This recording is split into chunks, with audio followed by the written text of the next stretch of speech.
साहसी दुनिया न्यूज में आपका स्वागत है। राम मंदिर प्रस्ताव के बारे में अपना भाषण देते हुए ऑल इंडिया मजलिस इत्तेहाद उल मुस्लिमीन के सदर असदुद्दीन ओवैसी ने सदन में भाषण दिया। देखते हैं उनके भाषण के कुछ अंश। आइए देखते हैं ये रिपोर्ट।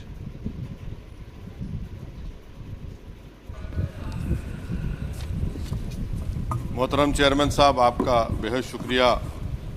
मैं इस मोशन की मुखालिफत में खड़ा हुआ हूँ। सर, मैं शुरुआत में हबीब जालिब का एक शेर पढ़ना चाहता हूँ। आप उर्दू जानते हैं और लॉ मिनिस्टर भी उर्दू जानते हैं। हबीब जालिब ने कहा था कि हुक्मरान हो गए कमीने लोग, खाक में मिल गए नगीने लोग, हर मुहिब वतन जलील हुआ, रात का फासला तवील हुआ, आमिरों के गीत जो गाते रहे वही नामो दाद पाते रहे, रहजनों ने रेजनी की थी, रहबरों ने भी क्या कमी की। सर, मैं अभी सुन रहा था हमारे शिंदे ग्रुप के शिवसेना के पार्टी लीडर अपनी तकरीर कह रहे थे। कहा कि 6 दिसंबर में जब बाबरी मस्जिद को शहीद किया जा रहा था तो उस वक्त के वज़ीर आज़म नरसिम्हा राव पूजा कर रहे थे। आप ही ने कहा और कहा कि मुझे डिस्टर्ब नहीं करना। तो ये बड़ा अजीब मौका है कि बीजेपी की ताईदी पार्टी ये कह रही है कि नरसिम्हा राव ने कहा कि मुझे डिस्टर्ब मत करो, मैं पूजा कर रहा हूँ। और जिसने रथ यात्रा निकाला, इन दोनों को मोदी सरकार ने इस मुल्क का सबसे बड़ा सिविलियन अवार्ड दे दिया, सबसे बड़ा सिविलियन अवार्ड दे दिया। तो ये बताता है कि इंसाफ जिंदा है या जुल्म को बरकरार रखा जा रहा है। तीसरी बात यह है कि सर, इस ऐवान में सियासी पार्टियां आएंगी चले जाएंगी। आप आए, मैं आया, हम भी चले जाएंगे। मैं इस ज़मीन की ग़िज़ा बन जाऊंगा, ये ऐवान तो बाकी रहेगा। मगर सर, मैं ताजुब कर रहा हूं कि लोकसभा मुख्तलिफ आवाज़ों में कैसे बोल सकता है। लोकसभा तो एक ही आवाज़ में बोलना चाहिए, और लोकसभा भी भारत के संविधान आइन के बेसिक स्ट्रक्चर का ताबे है। और सर, ये इसलिए कह रहा हूं कि 16 दिसंबर को ये ले कर देता हूं। 16 दिसंबर 1992 को इसी लोकसभा ने एक रेजोल्यूशन पास किया था। आप इजाज़त दीजिए तो मैं पढ़ता हूं सर। दिस हाउस, अच्छा, ये गुलाम नबी उस वक्त के मिनिस्टर थे, आज नहीं है, उनका नाम नहीं लेना चाह रहा था। This house strongly and unequivocally condemns the desecration and demolition of the Babri Masjid at Ayodhya by and at the instigation of forces represented among others by VHP, RSS and the Bajrang Dal, which has caused communal violence in the country. Such act of vandalism was carried out not only in violation of order of Supreme Court, but amounted to an attack on the secular foundations of our country. This House expresses anguish at the happenings and wishes to reiterate its resolve that it will ceaselessly endeavor to uphold the secular and democratic traditions of our country and for the maintenance of rule of law. और एक paragraph है, नहीं पढ़ूंगा। मैं ताजुब कर रहा हूं कि जब इस ऐवान ने एक रेजोल्यूशन पास किया तो हुकूमत आएगी जाएगी, और हुकूमत ये मोदी हुकूमत जश्न मना रही है जो 6 दिसंबर को हुआ। तो ये एक बात है सर। चौथी बात यह है कि सर, नहीं, 6 दिसंबर के ऊपर कोई जश्न नहीं है। राम मंदिर के निर्माण की जो प्रतिष्ठा हुई है उसको संबोधन कर रहा है, और वो सर्वोच्च न्यायालय के द्वारा तथ्यों के आधार पर दिए गए निर्णय के कारण से हुआ है। सर्वोच्च न्यायालय का निर्णय है, तो तथ्यों के आधार पर निर्णय है। वो विषय आपने बोल दिया, ठीक है, ओके। परंतु जो मंदिर का निर्माण है वो नियमानुसार सर्वोच्च न्यायालय के निर्णय से तथ्यों को देख करके। और एक सेकंड, आप इस्लाम के बहुत जानकार हैं, विद्वान हैं वैसे भी, अब कानून के। यदि किसी अन्य धर्म के स्थान पर मस्जिद बनाई जाए तो शायद उसको मान्य नहीं किया जाता। अभी ASI ने, सुप्रीम कोर्ट ने स्वीकार किया है कि वहाँ पर राम मंदिर था। तो इस विषय केवल ये है कि वहाँ पर राम मंदिर ठीक बना कि नहीं बना, वो विषय हो गया। तो कृपया इस पर यदि आप कुछ बोलें तो बोलें प्लीज। सर, मैं आपको गलत साबित कर दूंगा सर। और मैंने रुक तो जाइए, बड़ी इज्जत के साथ सर, मैं आपकी बड़ी इज्जत करता हूँ। बड़ी इज्जत करता हूं सर। आपको मैं कोट कर रहा हूं सुप्रीम कोर्ट का जजमेंट पैराग्राफ 1222 रोमन 17, उसमें लिखा गया है the destruction of the mosque took place in breach of the order status quo and the assurance given to this court the destruction of the mosque and obliteration of Islamic structure was an egregious violation of the rule of law. Egregious का मतलब जो छोटी मोटी अंग्रेजी में आती है वो क्रिमिनल एक्ट कहा। और सर आपने कहा था कि वहां पर मंदिर को तोड़कर बनाया गया।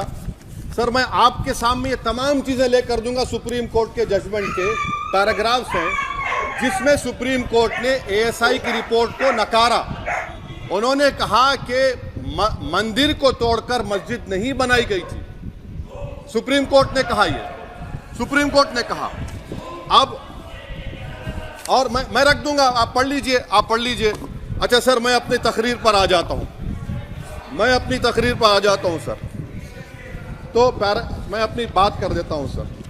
तो मैं ये पूछना चाह रहा हूं कि क्या मोदी सरकार एक समुदाय एक मजहब की सरकार है या पूरे देश के मजाहिब को मानने वालों की सरकार है? जिसको नहीं मानते उनकी सरकार है, हमको बता दीजिए। क्या मोदी सरकार सिर्फ एक फिक्र और नजरिया हिंदुत्व की सरकार है? क्या इस देश का, इस गवर्नमेंट ऑफ इंडिया का कोई मजहब है? इस वतन अजीज सबके मजहब को मानता है। सर मेरा मानना है कि इस देश का कोई मजहब नहीं है। क्या ये सरकार 22 जनवरी का पैगाम देकर ये बताना चाहती है कि एक मजहब को दूसरे मजहब के मानने वालों पर गलबा और कामयाबी मिली? क्या आइन इसकी इजाजत देता है? क्या ये पैगाम आप जब ऐवान से दे रहे हैं तो 17 करोड़ मुसलमानों को आप क्या पैगाम दे रहे हैं, ये मैं आप पर छोड़ता हूं। सर 49 में धोखा हुआ, 86 में धोखा हुआ, 92 में धोखा हुआ, 2019 और 22 में भी इस ऐवान के जरिए हमको धोखा दिया जा रहा है। और अफसोस के साथ कहना पड़ता है सर कि मुस्लिम अक़लियत को हमेशा ये कहा गया कि तुमको भारत के शहरी बरकरार रहने के लिए एक बहुत बड़ी कीमत तुमको चुकानी पड़ेगी, और हम पर इल्ज़ाम लगा दिया गया। सर क्या मैं बाबर का स्पोक्स पर्सन हूँ? क्या मैं जिना का स्पोक्स पर्सन हूँ? क्या मैं औरंगजेब का स्पोक्स पर्सन हूँ? बताइए सर, आखिर मैं कहाँ तक आप मुझे लेकर जाएंगे? दूसरी बात यह है कि फिर 6 दिसंबर के बाद देश में फसाद हुआ, नौजवानों को टाडा में डाला गया जो बूढ़े होकर निकले। यकीनन आपकी सरकार नहीं थी। अच्छा बल्कि मैं तो मर्यादा पुरुषोत्तम राम की इज्जत करता हूं, मगर मैं नाथूराम गोडसे से नफरत करता हूं। मेरी नस्लें नफरत करती रहेंगी क्योंकि नाथूराम गोडसे ने उस शख्स को गोली मारी जिसके जबान से आखिरी लफ्ज निकले हे राम। सर छठी बात यह है कि 87 में मलियाना हाशिमपुरा हुआ, 83 में नेल्ली हुआ, 44 में जम्मू में नस्ल कशी हुई, 2022 में हल्दीवानी में कत्ल हुआ। इतने धोखे सबसे बड़े किसको दिए गए? असदुद्दीन ओवैसी को दिए गए। मगर फिर भी मुझसे ही कहा जाता है कि वफादारी को तुम साबित करो अपनी ओवैसी। सर आज भारत के 17 करोड़ मुसलमान अपने आप को अजनबी और एलिनेट महसूस कर रहे हैं। मैं बहुत बड़ी नाइंसाफी होती है सर, ये कोई तारीखी नाइंसाफी को इंसाफ नहीं किया जा रहा है। स्पीकर बल्कि सर, अंग्रेजी में स्पीकर सर केवल एक प्रश्न का जवाब ओवैसी साहब दे दें कि बाबर को वो आक्रमणकारी मानते हैं या नहीं मानते? पुष्पमित्रा संघा को आप क्या मानते हैं? बताओ, पुष्पमित्रा संघा को आप क्या मानते हैं? जम्मू के वो कश्मीर के वो राजा को क्या मानते हैं जिसके पास एक फौज थी मंदिरों को तोड़ने के लिए? आप क्या मानते हैं? यही तो मैं कह रहा हूं कि निशिकांत दुबे 47 में आजादी मिली, असदुद्दीन ओवैसी से बाबर की बात पूछ रहे हैं। तुम गांधी की बात पूछते, तुम बोस की बात पूछते, तुम जलियांवाला बाग की बात पूछते, तुम काला पानी में जो मुसलमान शहीद हो गए उनकी बात पूछते, मगर बाबर की बात पूछी जाती है। तो सर मैं आपको बता रहा था, खामखा डिस्टर्ब किए सर, मुझे मेरा वक्त ले लिए निशिकांत दुबे। सर मैं आपसे कह रहा था, मोदी हुकूमत ये पैगाम दे रही है भारत के मुसलमानों को कि जान बचाना है या इंसाफ चाहते हो। मैं कह रहा हूं, मैं भीख नहीं मांगूंगा, मैं इस नंगी तासुब को कबूल नहीं करूंगा, मैं दूसरे दर्जे के शहरी के मौक़िफ़ को कबूल नहीं करूंगा, मैं अपनी शनाख्त को नहीं मिटने दूंगा।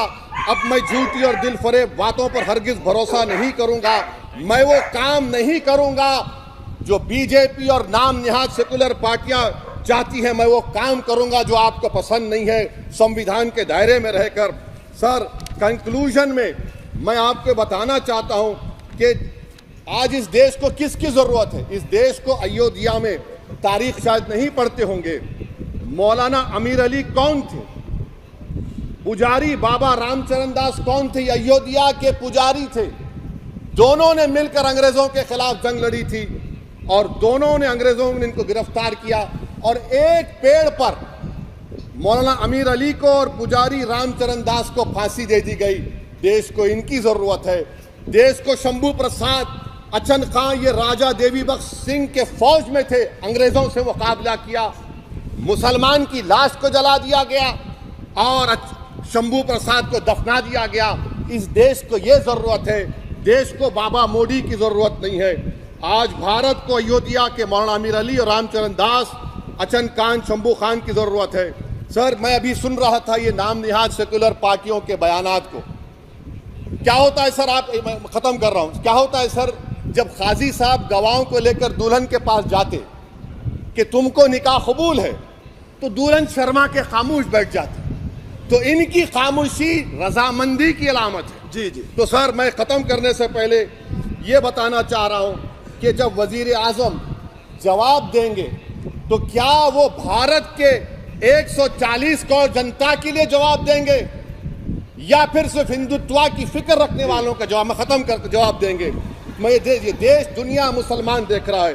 सर मैं आपको ये भी बताना चाह रहा हूं, आखिर में कंक्लूड कर रहा हूं सर, 1 मिनट चाहिए, 1 मिनट चाहिए सर।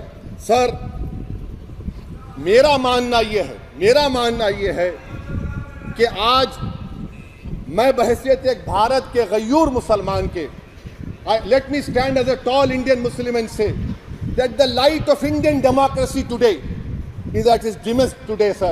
Sir, in conclusion, मेरी फिक्र में मेरा ईमान मुझे कहता है कि जिस जगह पर मस्जिद थी, है और रहेगी, बाबरी मस्जिद है और रहेगी, बाबरी मस्जिद जिंदाबाद, जिंदाबाद, भारत जिंदाबाद, जय हिंद।